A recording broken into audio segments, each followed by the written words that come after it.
সারা কোরআনের শুরু থেকে শেষ পর্যন্ত পাঠ করেও একবারও পাইনি আল্লাহর রসুল কি তিনি 40 বছরে নবুয়ত পাইছে। এটা ভুল তথ্য। প্রথম স্কুল কলেজ মাদ্রাসার মধ্যে যখন আমরা শিক্ষা অর্জন করতে যাই, আমরা যখন মাতৃভাষা শিখি কি বাংলা, ইংরেজি, আরবি, আমরা সরায়া সরায়া পড়া শিখছি না? অক্ষর পরিচয় জানতে হয়েছে না? তো অক্ষর পরিচয় কি নিজে জানছি না মা বাবা অথবা শিক্ষক মিলে অক্ষর পরিচয় জানিয়েছে? নাকি গুরু ছাড়া কেউ অক্ষর পরিচয় জেনেছে? আজ পর্যন্ত কেউ আলিফ বা তা সা এই অক্ষর পরিচয় আরবি ভাষা শিখতে, আরবি ভাষা পড়ার জন্য, আরবি ভাষা লেখা শিখতে জন্য কেউ কি নিজে নিজে শিখতে পারছে? পারে নাই তো, গুরুর কাছে যাইতে হয়েছে। তাইলে বই পড়া শিখাইছে কে? হুজুরে, মক্তবের আলেমে, কারি সাহেবে, হাফেজ সাহেবে, তাই না? তাহলে পরে ইংলিশ মিডিয়ামেও যারা পড়েন ইংরেজি ভাষা শিখতেও তো যাইতে হয়েছে আপনাকে শিক্ষকের কাছে, উস্তাদের কাছে। তাহলে এই দেহ কিতাব পাঠ করবেন, গুরুর কাছে যাইবেন না? না গুরুর কাছে না যায়, অলির কাছে না যায় সোজা মেরাজে যাইবার চাইবেন? সোজা মেরাজে যাওয়া যাবে? সোজা মেরাজ সালাত শিক্ষা যাবে? সালাতও শিখতে হবে ইমামের কাছ থেকে। এই দেহ কিতাব পাঠ করা শিখতে হবে ইমামের কাছ থেকে।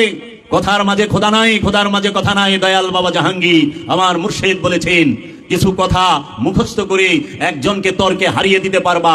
তুমি অনেক তথ্য তোমার কাছে আছে, কেউ পারে না তোমার সাথে তর্কে বাহাসে। কিন্তু বাবা জানিয়ে রাখো, তুমি সত্য বিন্দু মাত্র জানো না।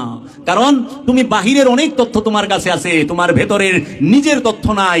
নফি ইসবাতের জ্ঞান নাই তোমার, শহুদ ওজুদ ওয়াহিদাতুল ওজুদের জ্ঞান নাই তোমার কাছে, নফি ইসবাতের জ্ঞান নাই তোমার কাছে, রু নফসের জ্ঞান নাই তোমার কাছে, খান্নাস রূপী শয়তানের পরিচয় জানা নাই তোমার। দয়াল বাবা জানা আসতেছে। তাই আমরা যেন সবাই তাই গুরুর কাছ থেকে, মুর্শিদের কাছ থেকে। আচ্ছা, আমি গুরু গুরু বললে কি আপনাদের শুনতে কষ্ট হয় মনে হয় তো? না, হিন্দু হিন্দু গন্ধ আসে বাবা। এটা হিন্দুও না, মুসলমানও না। গুরু মানে হলো বাংলা ভাষা। গু মানে অন্ধকার, রু মানে আলো। অন্ধকার থেকে যিনি আলোর পথে নিতে পারেন তিনিই গুরু। এই বাংলা ভাষায় গুরু বলা হয়। এই গুরুকে যদি আপনি আরবি করেন, আপনি যদি আরবিতে নেন, তাহলেই হয়ে যাইব শেখ। শেখ শাইখ কইলে খুব ভালো লাগা। আমাদের শাইখ আমাদের কাছে এখন, আমাদের প্রাণপ্রিয় শাইখ আমাদের পাশে উপস্থিত আছে, আমাদের সম্মুখে উপস্থিত আছে। এই কথা বললে খুব ভালো লাগে। ইসলাম ইসলাম মনে হয়, মুসলমান মুসলমান মনে হয়। যদি বলি দয়াল গুরু চান আমার পাশে, আমাদের সামনে বসে রয়েছে, তখন বলে হিন্দু নাকি? আসলে বিষয়টা কিন্তু হিন্দু মুসলমান করছে হইল ভাষা দিয়া। এটা আমি বাঙালি, আমার মাতৃভাষা বাংলা, আমি বাংলাদেশে জন্মাইছি, তাই আমরা বাংলা বলি। কারণ আমি বাংলা বললে বুঝতে সহজ হবে। আরবি ভাষাটা সবার বোঝা সম্ভব না, এই জন্য আমরা ভাঙ্গা ভাঙ্গা চেষ্টা করি একটু বোঝানোর জন্য। সারা জীবন খান্নাস খান্নাস করলাম, জানলামই না খান্নাস কি। খান্নাস মানেই কুমন্ত্রণা, খান্নাস মানেই কামনা। কামনাকে খান্নাস বলে। এখন সবাই বুঝে, আরে আমার তো কামনা আছে, তার মানে আমার সাথে খান্নাস আছে। এতদিন খান্নাস খান্নাস কইছি, মনে করছি এটা বোধহয় ওই দেশের লোক, অন্য দেশের লোক। আমরা চিনি জুনি না, জানি জুনি না, এটা আবার কেরা, এটা তো চিনতে হইব। আসলে মানুষ নিজেই যে খান্নাস হয়ে বয়ে রয়েছে, এইটা সে কখনো স্বীকার করতে চায় না। এজন্য জাতি ধর্ম বর্ণ নির্বিশেষে সকল ধর্মে সকল মানুষের মধ্যে শয়তান খুব শক্তি নিয়ে বৈশা রয়েছে যে রূপটাতে, সেই রূপটার নাম হচ্ছে খান্নাস। এই খান্নাস রূপে জাতি ধর্ম বর্ণ নির্বিশেষে সকল মানুষের মধ্যেই থাকি। তাই বাবা যান, এই মেরাজ শরীফের রাত্র, এই মেরাজ শরীফের মধ্যে যে বর্ণনা এসেছে 19টি আয়াতে, তার মধ্যে আমি প্রথম আয়াতটি পাঠ করেছি, ওমা ইয়ান্তিকু আনিল হাওয়া। আল্লাহ কি বলছেন? আমার হাবিব রাহমাতাল লিল আলামিন জীবনেও একটি কথা নিজের ইচ্ছায় বলেন নাই। আল্লাহ রব্বুল আলামিন যাহা বলতে বলেছেন তাহাই আল্লাহর হাবিব বলেছেন। খুব খেয়াল করেন বাবা, আল্লাহর হাবিব সম্পর্কে আল্লাহ বলেছেন সূরা নজমের মধ্যে। আপনারা খুলে দেখবেন, সূরা নজম পাঠ করবেন। সূরা নজমের 1 নম্বর আয়াত থেকে 18 নম্বর আয়াত পর্যন্ত পাঠ করবেন। ওইখানে দেখবেন আল্লাহ বলতেছেন, ওয়ামা ইয়ান্তিকু আনিল হাওয়া। আমার হাবিব জীবনে একটি কথাও আমার ইচ্ছা ছাড়া বলে নাই। নিজের ইচ্ছা থেকে আমার হাবিব কোনো কথা বলে নাই। নিজের ইচ্ছা থেকে আমার হাবিব কোনো কথা বলে নাই। নিজের ইচ্ছা থেকে আমার হাবিব কোনো কথা বলে নাই। ও বাবারা, তাহলে জীবনে একটি কথাও বলে নাই। এই আয়াত দিয়ে বোঝা যায় আল্লাহর হাবিব কি 40 বছরে নবুয়ত পাইছে? নাউজুবিল্লাহি মিন যালিক। পাইছে মানে কি? যারা বলে 40 বছরে নবুয়ত পাইছে, সারাসার ভুল। কারণ আল্লাহর কোরআনে বলতেছে, ওমা ইয়ান্তিকু আনিল হাওয়া। আমার হাবিব জীবনে একটি কথা নিজের ইচ্ছায় বলে নাই। তার মানে আল্লাহর হাবিবের আগমনের সঙ্গে সঙ্গে আল্লাহর হাবিব যেই বাণীটি বলেছেন, যেই কথাটি বলেছেন, ওইটাই আল্লাহর ইচ্ছায় বলছে, এবং আল্লাহই বলাইছে, এবং আল্লাহই বলতে বলছে, এবং আল্লাহ নিজেই কইছে। তাহলে আল্লাহর ইচ্ছা ছাড়া যে জীবনে একটি কথা বলে না, তারে 40 বছরে নবুয়ত প্রদান করলো কে? এইটা ওয়াহাবিদের সূক্ষ্ম চক্রান্ত। আমি সারা কোরআনের শুরু থেকে শেষ পর্যন্ত পাঠ করেও একবারও পাইনি আল্লাহর রসুল কি তিনি 40 বছরে নবুয়ত পাইছে, এটা ভুল তথ্য, এটা ইহুদিদের সূক্ষ্ম চক্রান্ত। কারণ আপনাকে একটু বলি, সূরা মরিয়মের 29 নম্বর আয়াত খুলবেন, আল্লাহ রাব্বুল আলামিনের নবী, আল্লাহ রাব্বুল আলামিনের রাসূল বলতেছেন, হযরত ঈসা রুহুল্লাহ, তিনি বলতেছেন ইন্নী আব্দুল্লাহ, আমি আল্লাহর বান্দা। 3 দিনের শিশু তুল্লায় শুয়া তার কওমের কাছে বলতেছে ইন্নী আব্দুল্লাহ, আমি আল্লাহর বান্দা, আতানিয়াল কিতাব, আমাকে আল্লাহ কিতাব দিয়েছে, আমি কিতাব নিয়ে এসেছি, ওয়াজআলনি নাবিয়্যান, আমাকে আল্লাহ নবী হিসেবে মনোনীত করেছেন, নির্বাচিত করেছেন। 3 দিনের শিশু তুল্লায় শুয়ে বলতেছে আমি আল্লাহর বান্দা, আমাকে রব কিতাব দান করেছে এবং আমি আল্লাহর নবী হিসেবে মনোনীত হয়েই এসেছি, নবী হিসেবে আল্লাহ আমাকে প্রেরণ করেছে। বাবা, ঈসা আলাইহিস সালাতু ওয়াস সালামেরও নবী মুহাম্মদ সাল্লাল্লাহু আলাইহি ওয়াসাল্লাম, তিনি কিভাবে 40 বছরে নবী হয়? মাথায় তো ধরে না। আল্লাহ কুরআনুল মাজিদে বলতেছে ওমা আরসালনাকা ইল্লা রাহমাতাল লিল আলামিন, হে আমার হাবিব, আপনি জগৎ সমূহের রহমত, আমি আপনাকে জগতের রহমত হিসেবে প্রেরণ করেছি। জগতের রহমতকে রাহমাতাল লিল আলামিন, রহমত কি 1450 বছর ধরে এসেছে? বাবা, রহমত কি 1450 বছর ধরে চালু হয়েছে? না, এই কুল কায়নাত সৃষ্টির আগে থেকেও রহমত ছিল, জান্নাতের সৃষ্টির আগেও রহমত ছিল, জাহান্নামের সৃষ্টির আগেও রহমত ছিল, জিনের সৃষ্টির আগেও রহমত ছিল, ফেরেশতার সৃষ্টির আগেও রহমত ছিল, ইনসানের সৃষ্টির আগেও রহমত ছিল, আসমান জমিন সৃষ্টির আগেও রহমত ছিল, কুল কায়নাত সৃষ্টির আগেও রহমত ছিল। কারণ এই বিশ্ব জগতের, এই সমগ্র সৃষ্টির রাজ্যের, এই পৃথিবীতে যত সৃষ্টি আছে সমস্ত কিছুর রবকে আল্লাহ রাব্বুল আলামিন, আল্লাহ হচ্ছে সমস্ত আলমের রব, আর রাহমাতাল লিল আলামিন সমস্ত আলমের রহমত। মুহাম্মদ সাল্লাল্লাহু আলাইহি ওয়াসাল্লাম সারা জগতের রহমত, সমস্ত আলমের রহমত, আর সমস্ত আলমের রব রব্বুল আলামিন, আর মাওলায়ে কায়নাত সমস্ত জগতের মাওলা, মাওলাউল আলামিন, মাওলা আলী কারামাল্লাহু ওয়াজহু। তাই আল্লাহ রব্বুল আলামিন, মুহাম্মদ সাল্লাল্লাহু আলাইহি ওয়াসাল্লাম রাহমাতাল লিল আলামিন, আর মাওলা আলী কারামাল্লাহু ওয়াজহু হচ্ছেন মাওলাউল আলামিন। কারণ আল্লাহর রাসূলই বলছেন মান কুনতু মাওলাহু ফাহাযা আলিউন মাওলাহু, আমি যার মাওলা এই আলীও তার মাওলা। তাইলে জগতে এমন কে আছে আল্লাহর হাবিবকে মাওলা রূপে গ্রহণ করে না? সবাই করে, মাখলুক করে, শুধু ডক্টর আবুল হেকাম মাওলা রূপে গ্রহণ করে নাই।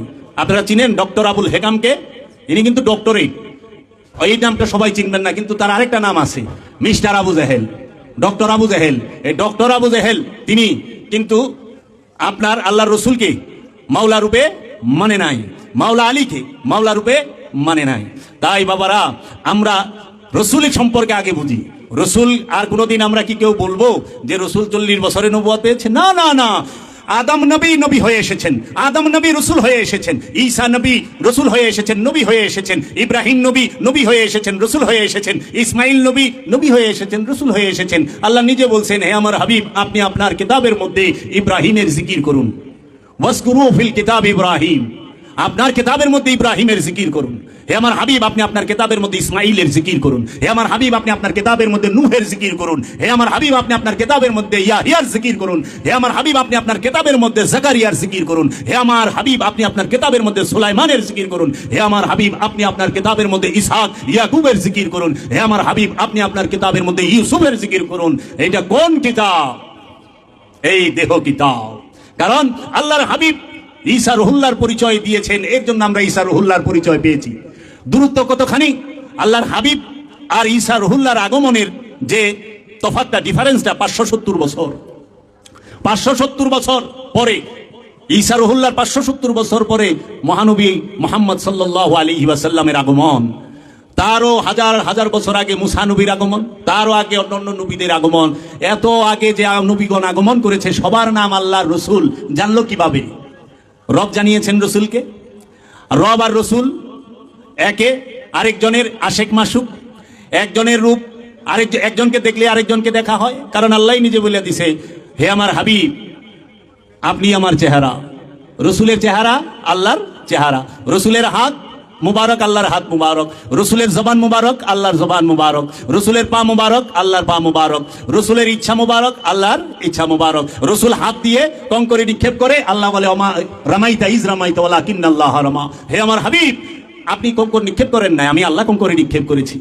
তাহলে বাবা, আমরা আল্লাহর হাবিবের হাত মুবারক, পা মুবারক, চেহারা মুবারক, দৃষ্টি, জবান সমস্ত কিছুই যদি কোরআন থেকে দলিল পাই যে আল্লাহ এবং আল্লাহর রসুলের মহাব্বত, ভালোবাসা, প্রেম আমাদের মতো ছোট মানুষদের মাপার ফিতা যোগ্যতা নাই।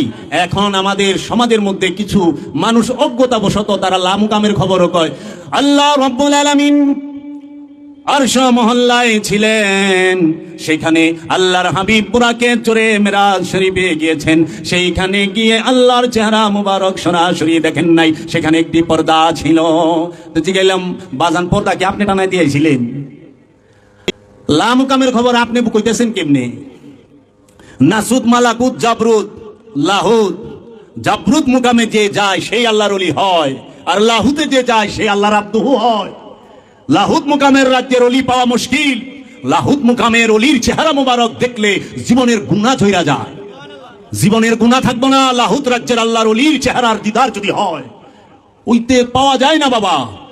লাহুত রাজ্যের অলি যিনি, তাহাকেই বলা হয় হযরত খিজির আলাইহিস সালাতু ওয়াস সালাম, যার দিদারের জন্য আল্লাহর পয়গম্বর মুসা কালিমুল্লাহ, আল্লাহর রসুল মুসা আলাইহিস সালাতু ওয়াস সালাম রবের দরবারে ফরিয়াদ করেছে, ইয়া রব্বে কাবা, ওগো আমার রব, আমি সেই আব্দুহুর দিদার, সেই আব্দুহুর চেহারা মুবারক দেখব, সেই আব্দুহুর সাক্ষাৎ নেব, আমাকে যদি বলেন। আল্লাহ বললেন, দুই সমুদ্রের মিলন স্থলে তার দেখা পাইবা।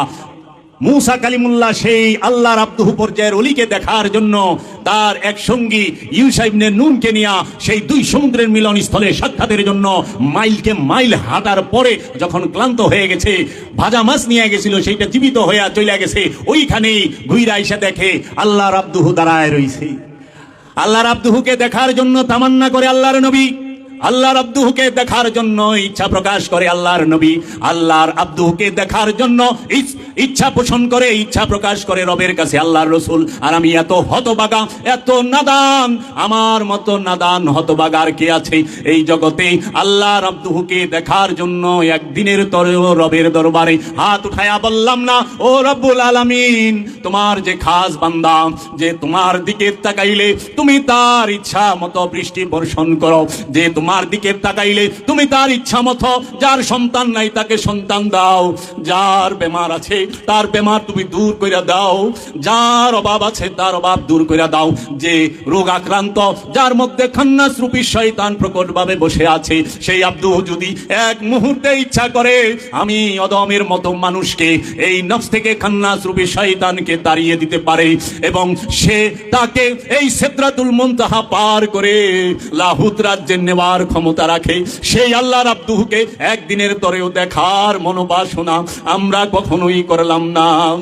আমরা শুধু চাই আল্লাহ আমাকে জান্নাত দাও, আল্লাহ আমাকে জান্নাত দাও। আবার ও ভাইরা আমার, জান্নাত সিদরাতুল মুনতাহার নিচে থাকে, জান্নাত সৃষ্টি, আর আল্লাহর আব্দুহুল্লাহ মাকানে থাকে, আল্লাহর আব্দুহুল্লাহ মাকানে নিয়ে যাওয়ার ক্ষমতা রাখে। আল্লাহর জগতে, এই সৃষ্টি জগৎ, রহস্য জগতের মধ্যে সর্বশ্রেষ্ঠ যে জ্ঞানী, সর্বশ্রেষ্ঠ রহস্যের জ্ঞানী যে জ্ঞানী, তাকেই বলা হয় আল্লাহর আব্দুহু। তাই আমার দয়াল নবী সরকারে দু আলম, নূরে মুজাসসাম, সৈয়দুল আম্বিয়া, ইমামে মুরসালিন, খাতামান নবীন, আবুল কাসিম মুহাম্মদ মুস্তাফা আহমদ মুস্তাফা সাল্লাল্লাহু আলাইহি ওয়াসাল্লাম, তিনি চারটি গুণে গুণান্বিত। সর্বপ্রথম আমার দয়াল রসুল, তিনি নবী, তিনি রসুল, তিনি ওলি, তিনি আব্দুহু। এর জন্য সর্বশ্রেষ্ঠ নবীকে মুহাম্মদ সাল্লাল্লাহু আলাইহি ওয়াসাল্লাম। যাহারা নবী আলাইহিস সালাতু ওয়াস সালাম, তারা সবাই আল্লাহর হাবিবকে সম্মান করে, শ্রদ্ধা করে, ইজ্জত করে। তো কাজেই বাবা জান, আমি যেখানে আছি সেইখানকার খবর বলা ভালো নাকি?